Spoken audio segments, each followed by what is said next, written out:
honeysuckle soup on a hot summer day. Coffee comes back in a nerve-wracking way. The dishes and laundry take the garbage out. What a day, what a day, what a day. Well, welcome to Capital Region Today. Are you ready for Halloween? It's coming up in a few more days, and I don't know if you got your trick-or-treat candy. I don't do much with that because I don't think kids should eat all that candy, but I think I'm a bad person. I'm not sure. But anyway, hope you're getting ready for Halloween as well. We've got a great lineup today. Of course, as always, I have some great guests. We're going to be talking with Schenectady Light Opera. They're doing a musical coming up called First Date. We're going to find out all about that. And then Wanda Fischer is with us today. What a thrill I have to have her on the show. She's one of these long broadcasters, long-running broadcasters. She's been around for 44 years doing broadcasting, and 40 years, there was the anniversary with WAMC. So we're going to learn about the Hudson River Sampler, which I remember listening for so many years. And then we're going to be talking with our upcoming group, which they've been on before. It's the International Center of the Capital Region, and they will be celebrating some of the people that were not born in this country but are contributed so much to our community, and you'll be amazed to see who those people are. And then we're going to be talking to the Bunbury players, and one of them anyway, and we're going to be talking to them about their upcoming production called the Heidi Chronicles. And then I'm so thrilled to find out that the Octavo Singers have a brand new artistic director, and we'll be talking with him as well today. So we've got a great lineup, and I hope that you'll join us for the entire show and learn more about them. We're going to start out with the Schenectady Light Opera and find out what First Date is all about. So, hey, we've got our two guests here, and one is the director. You are the director, Francesco. And we also have with us, we have Manny, and you are the choreographer. So tell me what First Date is about. Yeah, absolutely. So we're very excited. First Date is a Capital Region premiere. So we're the first. It's a premiere for this. Yeah, we're the first folks to tackle it. It closed on Broadway in 2013, so first time it's being done around good. here. Yeah. Okay. It is a musical comedy. It's absolutely hysterical. Set in a restaurant in New York City in present day, and two people are on a blind date, and there's a lot of insecurities and paranoia that are acted out by different characters on the stage. So we kind of see all of the the freakouts that people go through when they're on a first date, and it's really, really funny. Have you ever been on a first date? You must have. Of course, yeah. Yeah. Was it that? It's pretty rough. It's usually very rough. Yeah. Well, especially if it's a blind date. Yeah, exactly. Because you're figuring out what to say, what the other person's about. So, yeah, the show does a really good job of kind of demonstrating that, but in a very funny way. So. Okay, and it's a musical. Yes, musical. And how comedy. long did it run on Broadway? Had a pretty short run. It was one of those shows with celebrities in it. Two celebrities played the leads, so it had a very short-lived run. But it's great. I had the pleasure of seeing it in New York City, and it's very funny. So you must have picked it because that's what the director does. Is they pick the musical. I left the Broadway show and I saw it back in 2013, and I was like, this would be great on the Slock stage. So I'm excited to bring it there.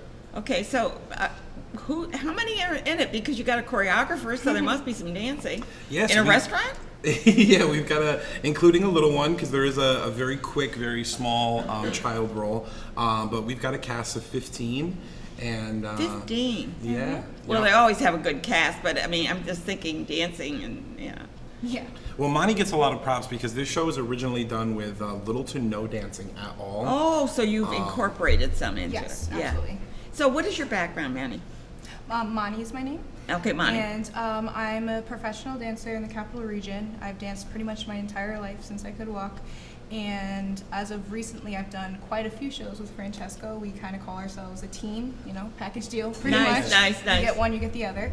As far as like my professional background, again, professional dancer, choreographer. I've gotten hired for music videos, drag events, other musicals, workshops, dance classes, things of that nature. Wow, this must be exciting too. Now, when you do a choreography, I'm just learning here now. So you're doing choreography. Do you look at your cast?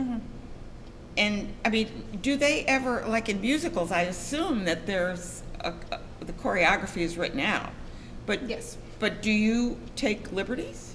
Oh, absolutely. I'm one of those people who really like to make it my own, unless the show itself calls for referencing back to past choreography. For example, a chorus line. Or There's yeah, some Bob pretty- Fosse or something right, like that. there's Yeah. some pretty iconic choreography for shows like that of course you would have to Yeah. incorporate into the show, but I'm a huge fan of building things from the ground up, coming up with my own vision, and coming up with not only one but 5 or 6 versions of it in case one doesn't work out. Yeah, that's interesting. And when you do a show for community theater, Yeah. now most of the people that I've seen, because I've been involved with SLOC, you see the same people doing things. Okay, do you ever have to teach people how to dance? Oh, absolutely, all the time. Yeah. All the time. Because they get a part, but then they have to dance in it, right? Well, yeah, that's typically what the audition process does for me, is kind of gauge where the talent levels, or skill levels, I should say, are amongst the cast. So you get a whole bunch of people coming out for roles. Usually the lead roles aren't dance heavy for most shows, unless of course it is a dance heavy show, like a chorus line. Okay. So a huge part of my job is teaching people how to dance rather than just teaching movement. I know that I've heard some people that when they had to learn how to tap dance for a show, I think 42nd Street, they had to learn how to. Yeah, you'd be surprised. A lot of people in the theater community learn how to tap from a show, if that makes any sense. Because that's how they have to learn it. Exactly, yes. Yeah. So and you said there's 15 in the cast. So are they all singing parts? For the most part, yeah, we got very lucky with the amount of talent that came out. So because COVID is a thing right now, that's Absolutely. very We're heavy in the we're all community. dealing with that. Absolutely, yeah. And I was in a production this summer. I was on stage actually where COVID hit us like the weekend of our performances. So we had to have several understudies step in. It was messy. No one knew what they were doing. So as a team, we made it a priority to make sure that all 7 ensemble members are an understudy for each of the characters. Yeah, you got to be careful. Yeah. Yeah, so we everyone sings, everyone's fantastic. They cover every role. Should God forbid someone need to miss a performance, but that's been a huge thing too that we've never really had to deal with, because you've got to let the leads rehearse, but then we've got to find time to have the understudies rehearse too. Yeah, because they have to be spot on. Exactly. Yeah, so we're really rehearsing for two different casts. Exactly. Well, it's interesting that you say that. I watched it was SLOC, by the way. Yeah. And I think they did, I think it was Sister Act. I can't remember the play exactly, but I think it was Sister Act. And the lead got sick. The understudy stood up there with the script. I actually know. And they did a fabulous job. You didn't even notice they were reading from a script. I know what show you're talking about. It was actually Baby. Baby, was that it? And Okay. I was the male lead, and James Figueroa was our producer. She had to go on with the script and That's everything. That's it. Yeah. Oh, it was called Baby. I couldn't remember what the play was. No, that's okay. Yeah, but so we absolutely want to avoid that because we've all worked so hard. But so. it went off pretty Well, well, yeah, yeah. considering that The show Jane must had go on. that she had the script in her hand, and yet I think you noticed it in the beginning, and then after that you didn't notice it. She was spot on. She was perfect. Oh, that's awesome. I'm glad you Yeah. enjoyed So it. wasn't that funny? We both remember the same show. Yeah, you got to make sure that there's a backup, and that happened, I think, with Cap Rep with Jersey Boys. Was it Jersey Boys that they had to cancel Oh wow, really? because the cast got sick? Yeah, Yeah. that's really a thing. And one thing about this COVID, you just never know where it is and how you got it even, and they talk about tracking. It's even difficult to track because it's like, It's all over. where did you get it, because I wore a mask all the time. How could that be, one of those things. But what we want to do is trying to do the best we can to protect ourselves from it. Moni, have you ever been in a production? Oh yeah, I've been in several actually at SLOC. I've done Cabaret, I did In the Heights, I was in Oh, you were in the Heights. What a great, that was great. I did Beauty and the Beast. I think that was my first production with them actually. It was Beauty and the Beast back when I was in high school. And I'm missing a few. There's Hair, I did Hair. I also did Songs for a New World, and I'm sure I'm missing a few others, but those are the ones. And there'll off be the top of more my to head. come.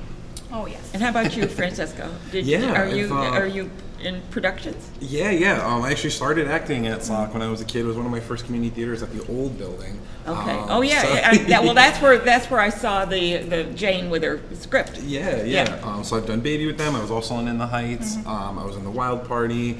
I remember the Wild Party. That was good. That was a good show. Yeah, thank you. I've been with SOC for a while, and it's been a dream of mine since I was like 19, 20 to be able to direct there. Is this your premiere direction? This is my first directing job first with them. one. Yes, I'm excited. Are you excited about it? Very excited. Yeah, but you got a double cast. That's interesting. You'll only see one, hopefully. Yeah. But we've got, I do have to mention a few of our fantastic performers. Yes, please Our do. Female lead, Emily Mitson. She's an NYU graduate. She's actually commuting back and forth from the city to do the show. Really? Yeah, she's fantastic. We have Caleb, who is a UAlbany acting major. This is also his first show at SLOC. So a lot of brand new faces and new talent, and everyone should definitely get out and check it out. Yeah. So when you did the cast call, or to audition, were you part of that? I mean, does the director? Of course, you make the final we set calls up- because you have the vision on how this is going to look. Yeah, right? Absolutely. We set up everything together as a team. I always want their input, and then we just put it out and hope for the best. And we had a fantastic turnout. Wonderful. We had over 30 people for essentially a 10 to 15 cast. You always get a good turnout So, for cast yeah. call. Yeah. Yeah, it was so. very tough, but they're great. Now, when is this going to be? So let's everybody know when they can Absolutely. get their tickets. We open November 4th, and we run through the 13th. Weekend 1 is... Oh, so that's next week. Yeah. Okay. Yep, yeah. Yeah. And so weekend 1 is Friday and Saturday at 8, Sunday at 2. And then weekend 2 is Thursday, Friday, Saturday at 8, Sunday at 2. Great. So be sure to get out there and see first date. We've all had those first dates, and I'm trying to recall. My hands always got wet. You know, you get that sweaty hands. You know, all the oh God! nervous. And I hope he doesn't want to hold my hand. You know, but that's only from a girl. You know, no, please don't do that. So, well, break a leg. Thank you so Good. much. Thank you have for a having great us. time, and I know you guys will have a great time doing it. Looks like you're a team. So. Oh, yeah. Good. Thank you. Go for it. Good. We're going to talk about broadcasting. Wanda, it's good to see you again. It's nice to see you. I think too, the Ann. last time you were on, or we we talked might about my have book, talked about my your first book, book. Empty Seats. Yes, You know what I found out about her? You love baseball. I do love baseball. Yeah. I do love baseball, and I Along have with for a music. long time. Along with music and a lot of other things. I just, I have many interests, but I do love baseball as well as music. Yeah. So you mentioned 44 years in your write-up. So where did you really start? I started in Worcester, Massachusetts, at a very small radio station, all volunteer. And you can probably Like relate this. to that. You can probably relate to that. Got it. And for soundproofing, we had egg cartons on the wall, so you can yeah. probably Well, relate actually, to those that. are good. Yeah, Good. they are good. Yeah. They are good soundproofing. It was a small community radio station while my husband was going to medical school. Okay.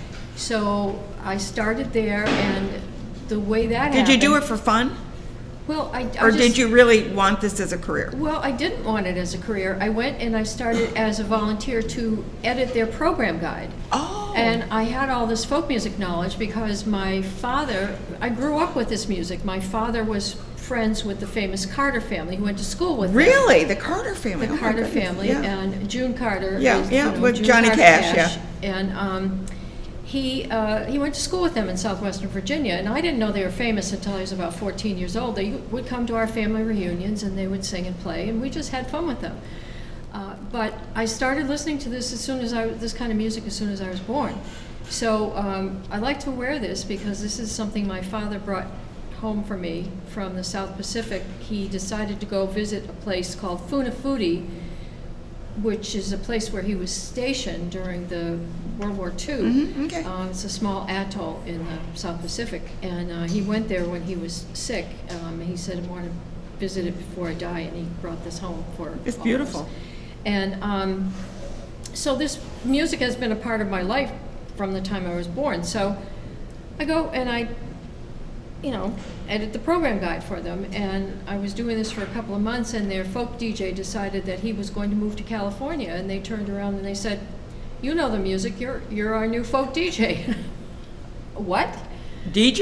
DJ? You mean I have to turn knobs and dials and Ooh, talk ouch. on the radio? And they said, yeah, you can do it. We'll train you. Yeah.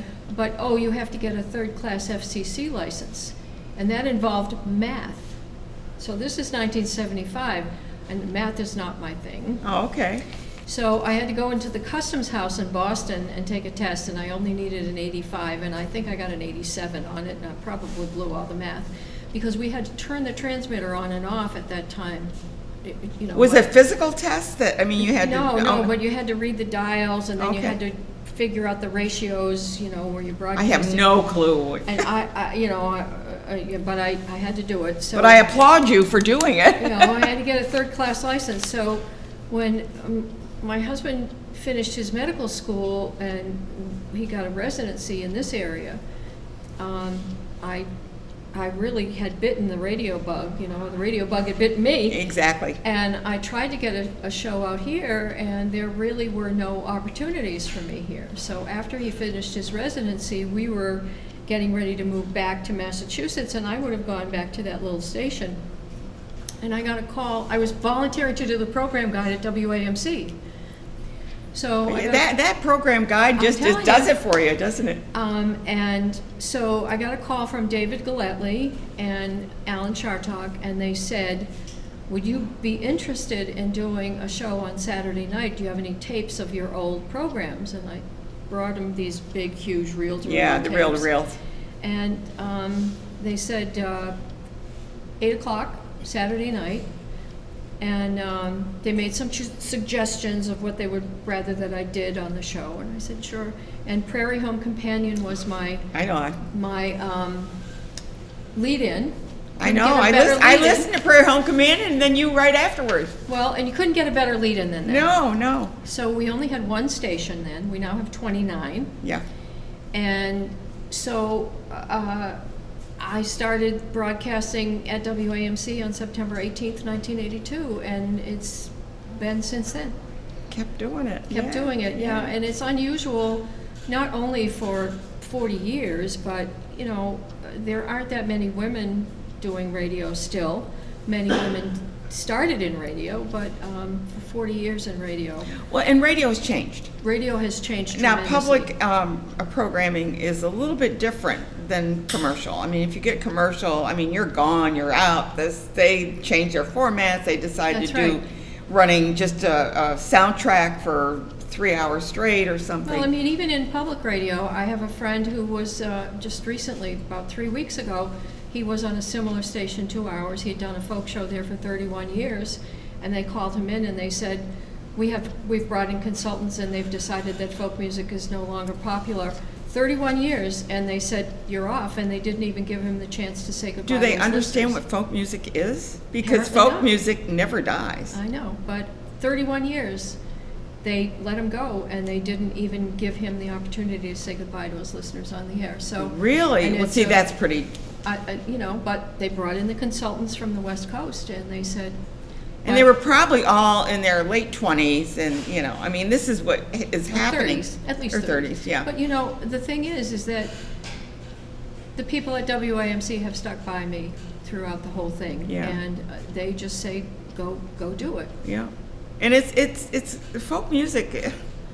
The A step is was my go-to place if you want to hear good folk music and Yeah. good music. You were my other savior because I love folk music. You can go to Cafe Lena. Yeah.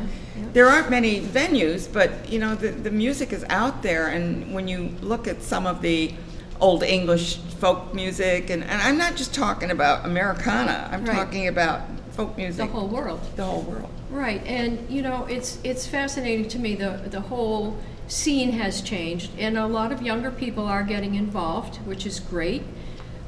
And we see all kinds of different things happening. When I started, we only had these big black things, with a little tiny hole in the middle of them.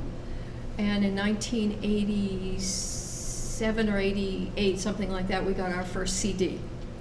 And now a lot of people are streaming. You're streaming, yeah. And I get calls from all over the world now because you are out there. Because we're out there all over the world. Yeah. I have a guy who listens in Bermuda that calls all the time, And I like to do my shows live because I like to interact with the listeners. And people call, and I recognize many voices who call all the time, but whenever a new person calls, I know it's a new person. Yeah, you have your computer there that they can email you during the show? No, I can't. I don't have an assistant, so Oh, you got to do it all, yeah. I got to do it all. So I can't take You can't do emails that, too. during Yeah, the I show. understand what you're saying. I I don't can't have a take- computer here. I can take phone calls. Yeah. I can take phone calls because those are just quick. Yeah. And then I have to go running down the hallway and get the CD that they want to hear. Oh, okay. So it's kind of old-fashioned radio. And during the pandemic, I did my shows live. Central Avenue was a ghost town, but, you know, and people were calling and saying, I'm so glad you're there. You're still there because for me. It's one piece of normalcy that we have. Yeah, I couldn't do my show. I mean, Yeah. it's like I was lost for that Yeah. time. And you have the bug too, Oh, yeah. the Well, broadcasting bug. Well, my 25th year, so. Yeah, so we should be having a party for you. Well, that's okay. I don't mind. I just enjoy doing this because I get to meet such wonderful people. Not only that, but it keeps your brain That's right. engaged, not only in the community, but in conversation. And to me, and that's what you do, even though you're not conversing to the audience, you know, mano a mano, but you are doing it through your phone calls and things like that. Yeah, we had a big concert for to commemorate the 40th anniversary. That was over at the Linda, wasn't it? At the Linda, and I actually got a congratulatory letter from Alex Cora, who's the manager of the Red Sox, Really? and we read that Well, night. did he read your book? I don't know if he read the book, but I did send him a copy of it, but he wrote a very nice note. We had congratulations videos from Noel Paul Stuckey of Peter, Paul and Mary, Tom Really? Oh, wow. Chapin, Tom Rush, Judy Collins, John McCutcheon, who will be at the 8th Step, Yeah. I think He very soon. appears quite often at the. And he's wonderful. Yeah. Tom Paxton and John I McCutcheon love John Paxton, yeah. They got together and they wrote a song. Oh, well, of So- course, that's what John Paxton would do. That's right. So, you know, it was overwhelming. It was so Well, beautiful. my sincere congratulations for doing what you've done. You added immensely to my life because the Hudson River Sampler was the go-to for folk music, as well as, you know, Cafe Lena and all the rest. But I'm just such a fan of folk music. And believe me, after 31 years, you say it's going out? Nah. No, I know. No, I mean, Not for mine, them, no, but the guy that I knew. It was you know. ridiculous. I mean, for them to say that. And this guy he did beautiful shows. We share our playlists on a thing Yeah. called Folk DJ, so we all know what everybody Yeah. else is playing. Yeah, good. So I really appreciate your having me on here. Well, This thank has you for been being fun. here. Yeah, and keep up the good work with whatever you're doing because I know you've got lots of interest. Yes, and I also am part of the Reading is Fun program here in Schenectady. Oh, good, which is- yeah. Oh, that's which is great, yeah. So. Al's doing a great job. Al Magid is doing a Yes, great and job. I really appreciate your having me on the show. Good. Thanks so much, Thanks a lot. Wanda. And write another book. I have Yeah, I have keep done one going. already. We're going to switch over and we're going to talk to the International Center. I'm so happy you're here. Thank you so much. And I love the idea that you're honoring, and I actually got a picture up there with all their names, so I put them all together as I sat there and looked at it. Jennifer and Gary, you're the newbie on the set. Correct. Yeah. Yeah. Are you a Good for board me. member? I didn't get to see your credentials or No, anything. I've been on the ICCR board for about 8 years now. Okay, good. You like being there? I love being there. Yeah. We do some great things. We had a delegation from Ukraine last week, doctors. Wow. Oh, man, I bet you heard stories. Oh, it was remarkable. And then they had to go back. So it's been Yeah. remarkable. Yeah, this is what's going on in the Ukraine is just a horrible situation when I see what's I mean, what can I say? It just breaks my heart. So anyway, so you're having an event coming up, and tell us about the event and what prompted you. Do this every year? Do you kind of pick, or is this kind of a new thing? It's actually our first year doing this. Yeah. So Gary was actually one of the originators of the idea. So that's also a reason that he's here today. We're honoring some remarkable citizens of the capital region. They've all not been originally born in the U.S., but they have made significant The contributions are amazing, and we should honor that. Okay, now, I don't know, can you bring up, Raymond, can you bring up the picture of the nominees or the award winners? There it is. And just tell us, they're going to bring that up right now. Can you tell us a little something about them, Gary? Can you see the picture up there? Sure. So we have some different categories this year. It is our inaugural year, so we wanted to pick some different categories to honor various immigrants in the area. Okay, and we'll leave the picture up for a while, Raymond, so that we can talk about them. Go ahead. Sure. So in the category of business and entrepreneurship, we have Anisa Wahid. Anisa was on the show last month, yeah. Yeah, she's wonderful. She's an amazing woman. Had a fantastic journey, remarkable story to Making the her capital region. name in the world, actually. Exactly, and her hometown here is Schenectady, and you might be familiar with Terra Kitchen, and she's got several different locations now. Right. So we're honoring her. Latest for one the- was in Myrtle Beach, I think, or Wildwood, I think it was, yeah. Different, yeah, just way beyond the capital region Yeah. too. I mean, she still is headquartered And here. who are the other ones on there? So Dr. H.P. Wang, he has unfortunately passed away recently, but he's been a champion for equity and civil service. Okay. He is winning in the category of civil engagement and citizenship. Okay. He's one of the founders of the APAPA, the Asian Pacific Political Action Committee. Okay. So he really promotes the voter registration and for Asian Americans and all people And I'm sure to other people register. have taken over for him since he's passed. Yes, Okay. and there's a strong leadership team, but he's been in GE for many years, and he's also been very active in supporting the various different minority groups. Okay, in and the then region. who's on the right, the far right on top? Far right, we have Manoj Ajmera. He's the founder of the Festival of Nations, which is also coming Yeah, up. that's an amazing event. It's a wonderful event. It's coming up again in person after the pandemic. It's been virtual for a Right. couple of years, so we're very excited. We're also going to be there. We're going to have a table there for the International Center. Where That's over at the Empire State Plaza usually. Yes, yeah, Okay. looking forward to that great event. So I think it's like the 50th year Right. that they're having the Festival Right, of it's Nations. been a long time, yeah. Yeah, Now so- we're looking at the bottom row. Yep, and we have also Father McCall. He is the pastor at the Ukrainian church over in Watervliet.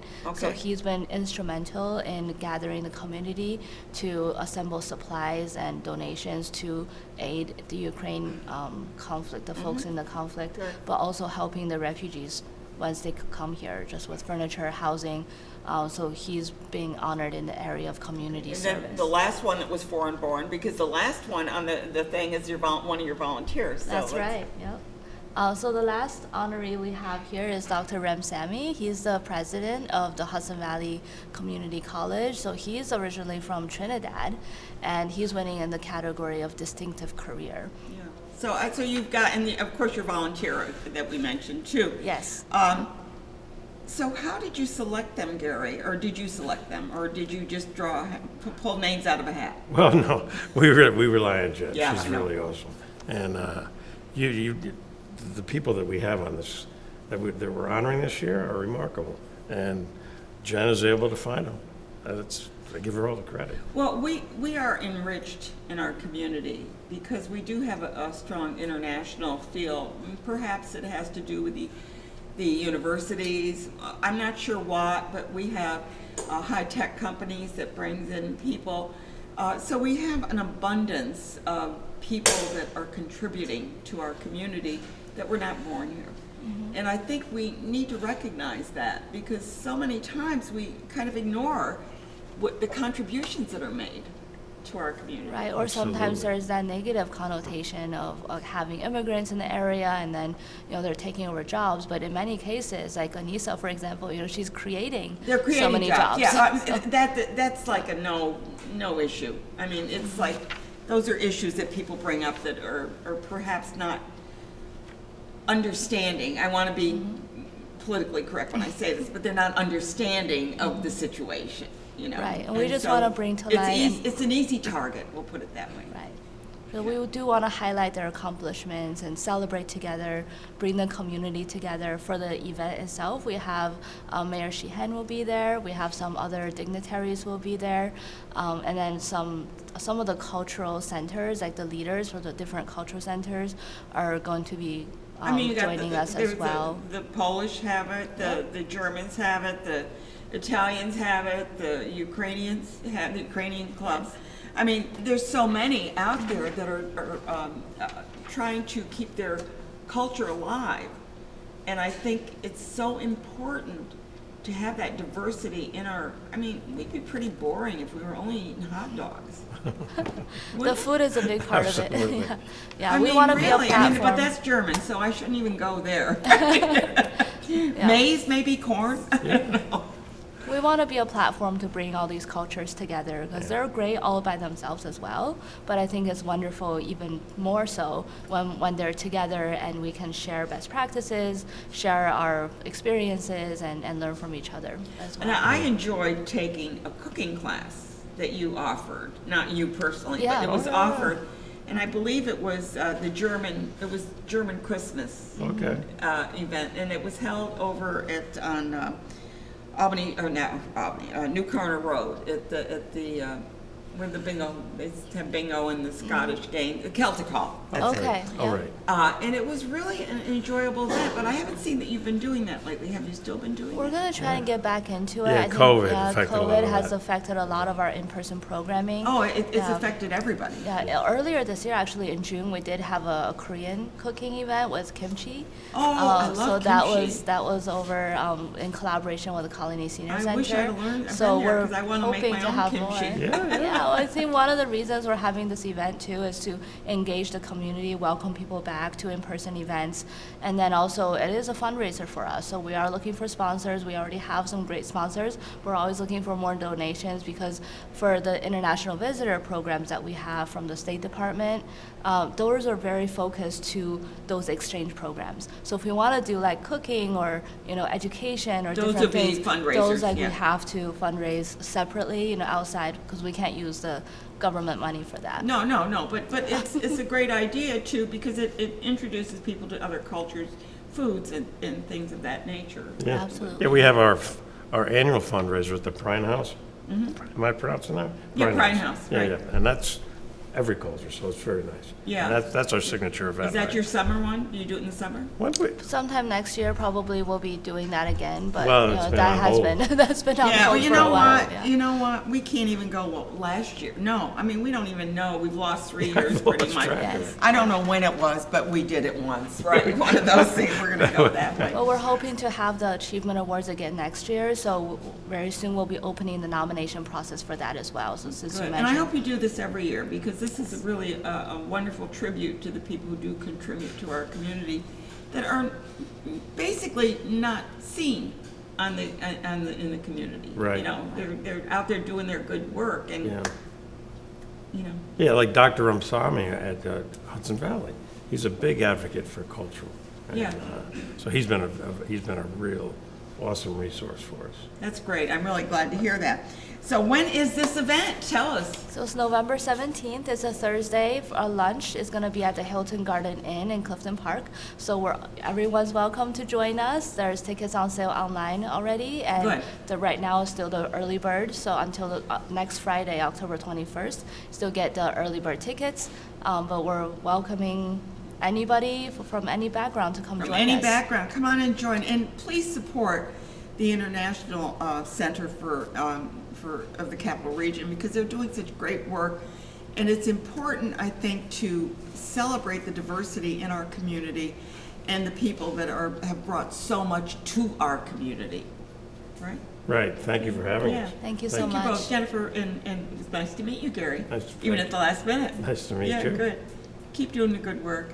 I'm looking forward to that list for next year. Excellent. Good. Thank you, Ann. Thank you both for being here. We're going to switch over, and we're going to be talking to the Bunbury. Oh, there you are, Amy.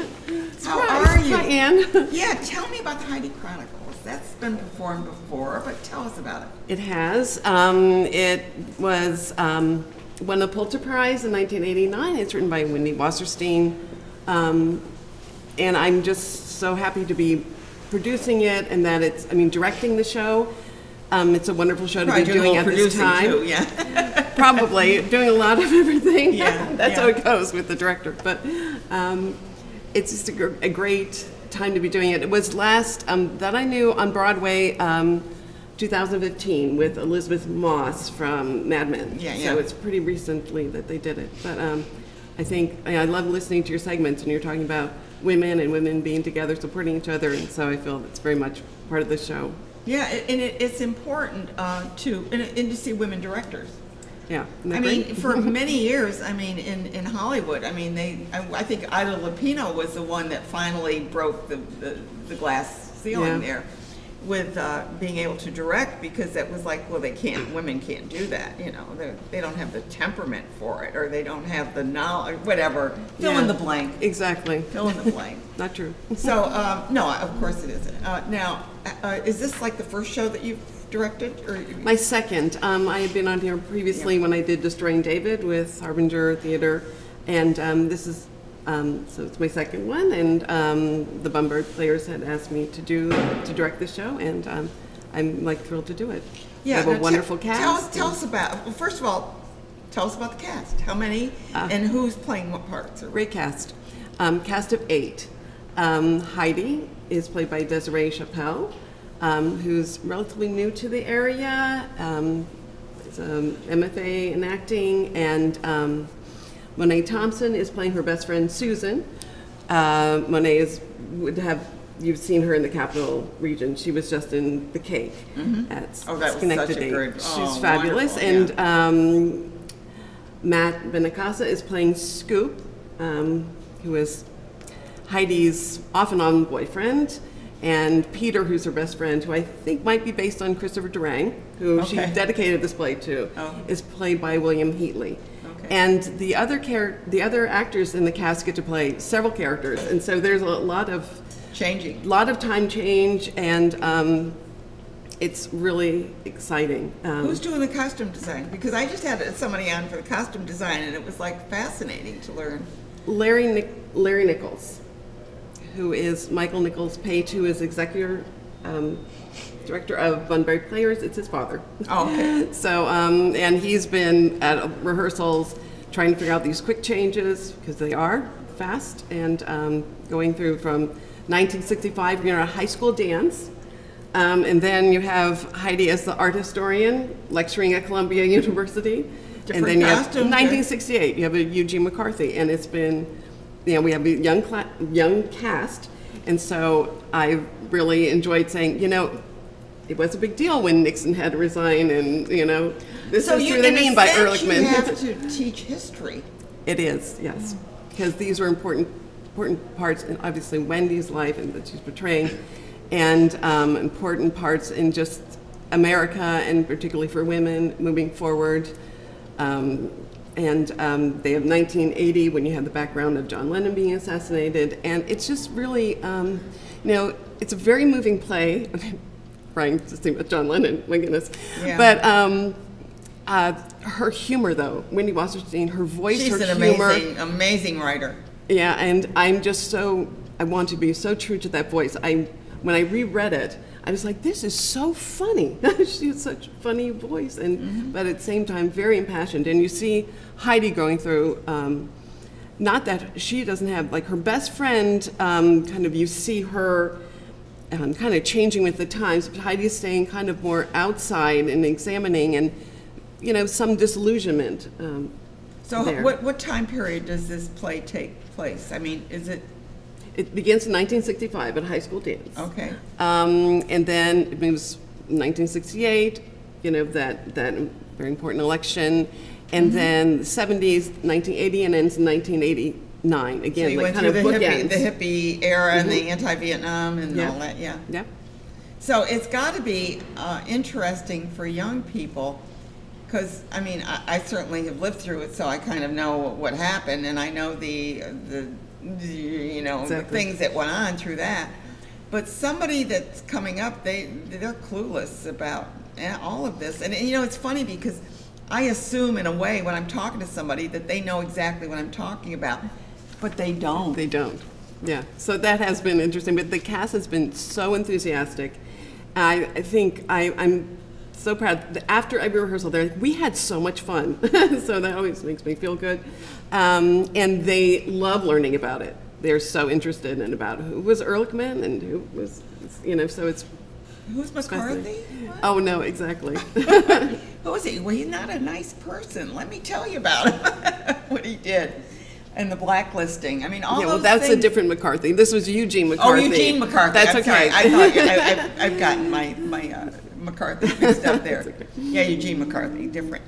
Yeah, I mean, there's just so many things that they have to kind of learn because you can't get into the skin of the act of the person they're playing unless you kind of get into knowing what's the motivation. You know, the old joke. Absolutely. The old joke. What's my motivation? You know,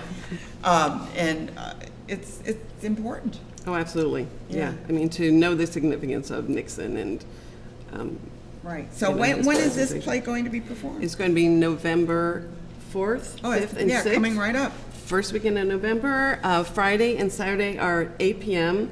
Sunday's a 2 p.m. matinee, and it'll be at the Albany Barn. Yeah. And how do you like the Albany Barn? I love the Albany Barn. I mean, I take acting classes at Patrick, so I know there's one difficult thing is He's we been haven't using been the the Albany space. Barn, Harbinger Theater. Yeah, it's been. So I know the space really well, which is helpful because rehearsals have not been in the space, which makes me a little nervous. But Well, because that's I what know, you have to rehearse wherever you can. I know, and because I know the space so well, I really feel very confident And what once are you we're in doing there. for the set? Well, the set's going to be pretty simple because the quick changes. So mainly by projection. Oh, I with like the images. projection. He's done that.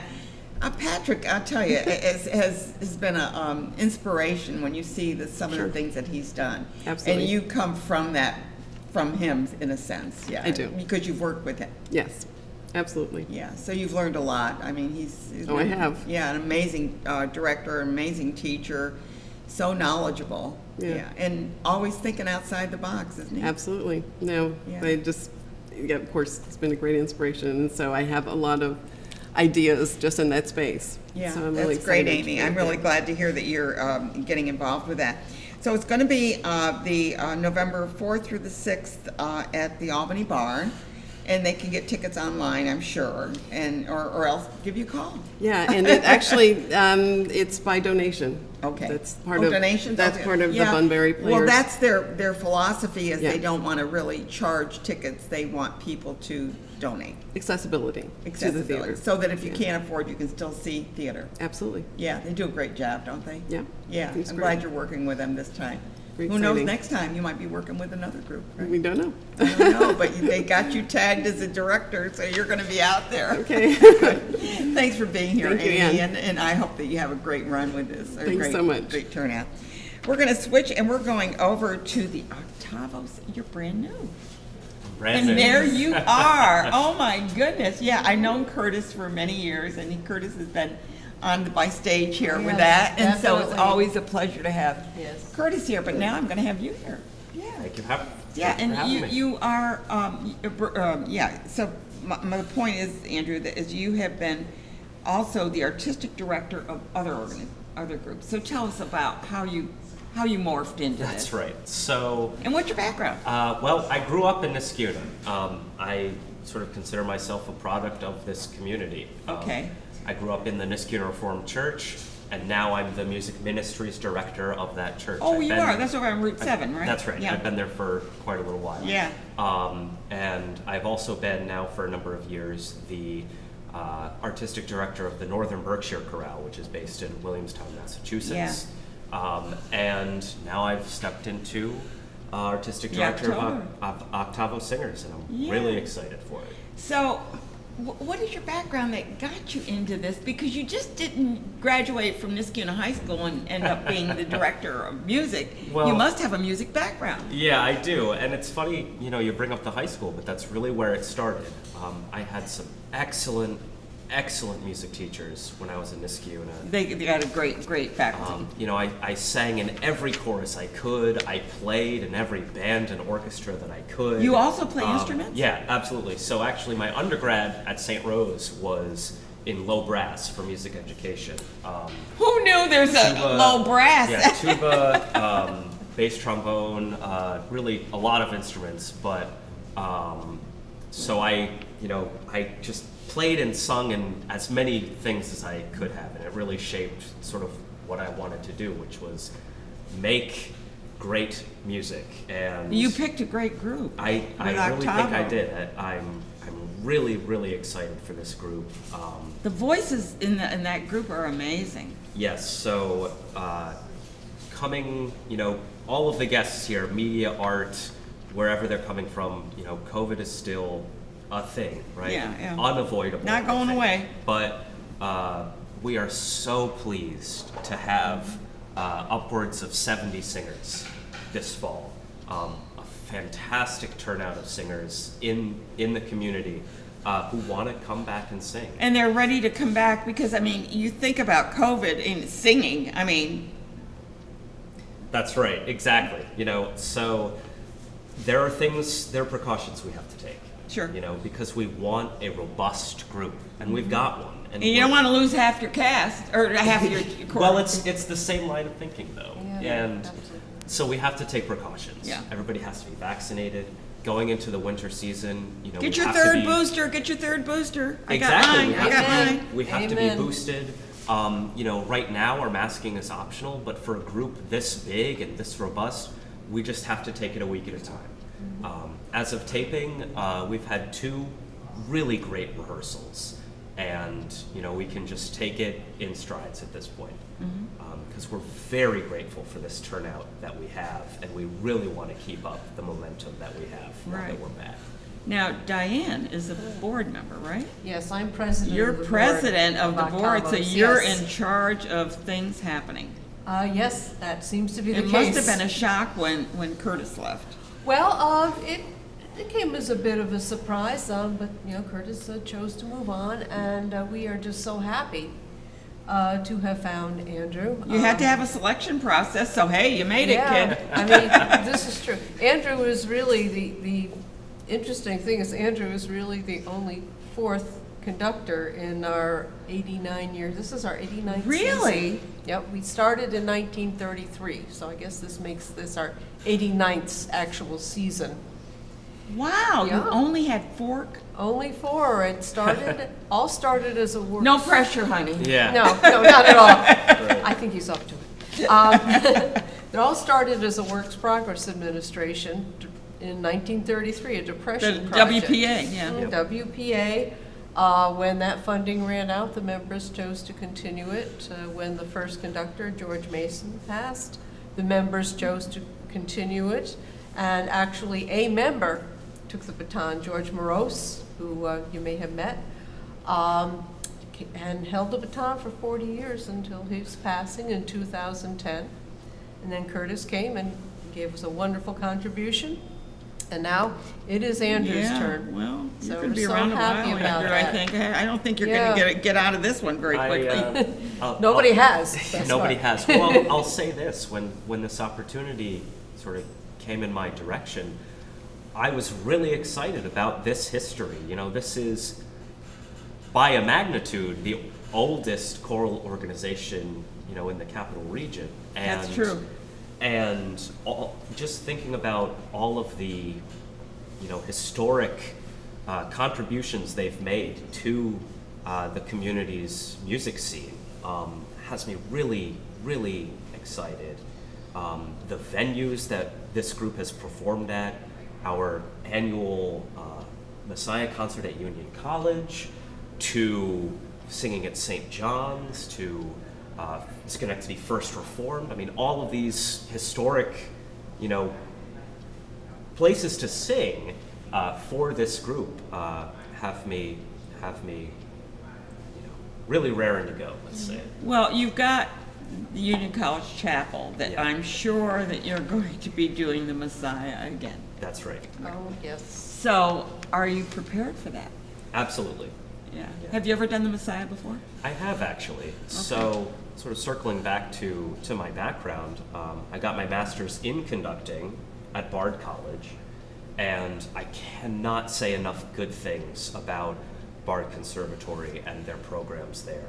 I had a wonderful teacher, James Bagwell, and one of my major projects as a conducting fellow there was being a rehearsal director for a performance of Messiah. And this was a combination of college singers and a fabulous postgraduate orchestra, the Orchestra Now, that I was able to lead rehearsals of, as well as other professional singers and graduate performance soloists for all of the solos. And it was just a wonderful time, training those musicians. And You got a good firm background. Really digging into the yeah. music. That was good because that doesn't always happen. Yeah, and also, with a piece like this, and I'm sure we'll be back to talk about it when we Good, get a little good, yeah. closer to the performance, but, everybody knows the Hallelujah chorus. Everybody stands up. Everybody stands and they sing along as best as they Yeah, can, but the work itself is so much more than that, and all of the music in it is just as wonderful. And so we're really Well, it takes you excited. through the entire, That's yeah, right. yeah. The entire story of the Yeah, Messiah. Right? exactly. And so it's something that I think it's one of the few pieces really of choral classical music. It really deserves to be done every year. Well, it's interesting you say that because my kids graduated from Shalman High School, and when you used to go to their holiday program, and then they would invite anybody in the audience that ever sang when they did the Messiah, and you'd see all these people getting yeah. up. I mean, adults, their kids are there, and they're up there on the stage, and everybody's singing, that have appeared in it, Yeah. And I thought, at the time, what a unification the Messiah has become That's for right. for many, many people. Yeah, absolutely. And we always talk about, well, why do they always stand through that? And then someone told me, well, when the king heard it, he got tired of sitting down, and he stood up, and then everybody else did. I don't know if that's true. That's sort of the traditional story too. Yeah, I don't know if that's true or not, but it's a fun story to tell. Yeah, absolutely. Well, that's, along the same lines. It's the same sort of era of English music where, they did water music on the water, Yeah. and the king was so enamored that they wanted them to play it, 3, 4, 5 more times. So it's exactly that same sort of Yeah, period. you get of the this traditional. great, Baroque English music. Yeah. What fun. How do you pick your music besides the Messiah? Well, for me, it's a process. We're actually looking at programming for the spring right now. We're looking at music. We're looking at venues. We're looking at dates. And it takes a lot of study because the first thing you have to look at, I think, is the group itself. I was going to say, you got what talent do you have to work with? That's right. And so, looking at this great, turnout we have for this fall, I'm thinking, You're quite excited. ambitiously for the spring. Yeah. And it's just a matter of study, like any other arts director, I have a library of scores Oh, I'm and sure, yeah. recordings and all of these different things that I go through, and I really try and And you want something pick fresh, and yet pick things that are fresh, but but traditional, also so that provide not only the community, of Schenectady and the capital region itself with these great masterworks pieces, but also provide the singers with these and with this experience. So not only am I taking, these pieces, whether they're, from this or last century or much older like the Messiah, but I'm trying to bring a really energetic and a really fresh take on all of these pieces. Really, yeah. And that's important though. Yeah. Everybody has to put their thumbprint. That's I right. guess you want to say. That's not a good analogy, but you kind of That's have right. to put your mark on the music that you choose. Do you have a lot of soloists, or not everybody who sings is a soloist? Right. So the choir itself, they're community singers, and we invite anyone who would like to come and sing in the choir. For music like Messiah, these are going to be familiar faces to the community, but they are professionals. Yeah. Voice faculty from local colleges, Okay.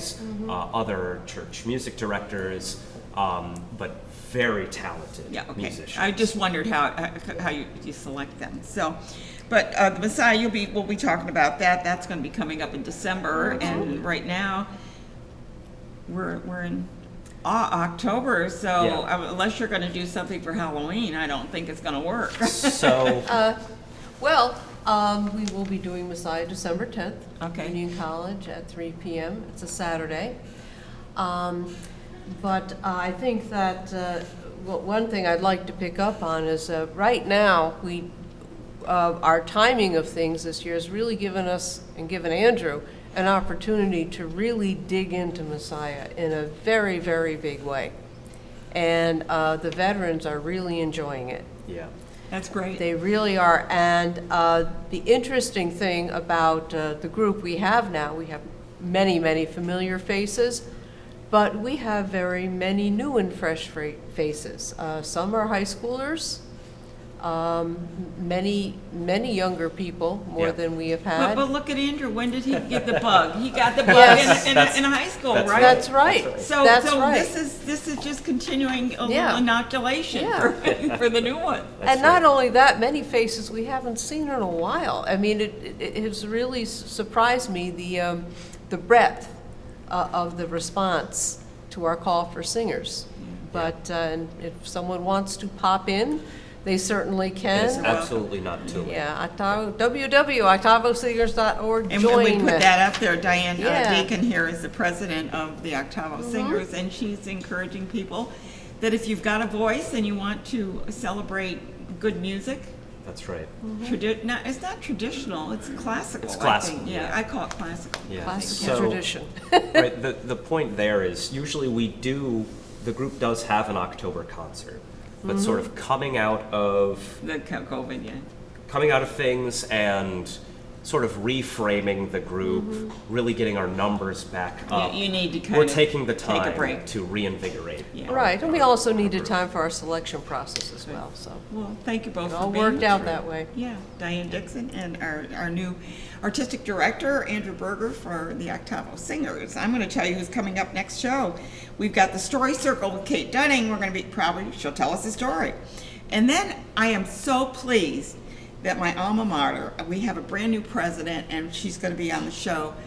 Did you hear that? She is going to be on the show from the Albany College of Pharmacy and Health Sciences, and we'll be talking with her. Also, the Schenectady Civic Players is doing Agatha Christie's on the Orient Express, Murder on the Orient Express. What a great play that is. And then we have an author coming on. His name is Robert Michaels. He'll be talking about democracy and civility in his new book coming out. I want to thank you all for watching our show. I tell you, I have been so blessed to have such great guests and to meet such wonderful people in our community. I hope that you will get out and enjoy some of the events that we've been promoting on the air, and also to join some of these organizations that are doing so much to make our community so much better. I'm Ann Perilla for Capital Region Today. Have a great week.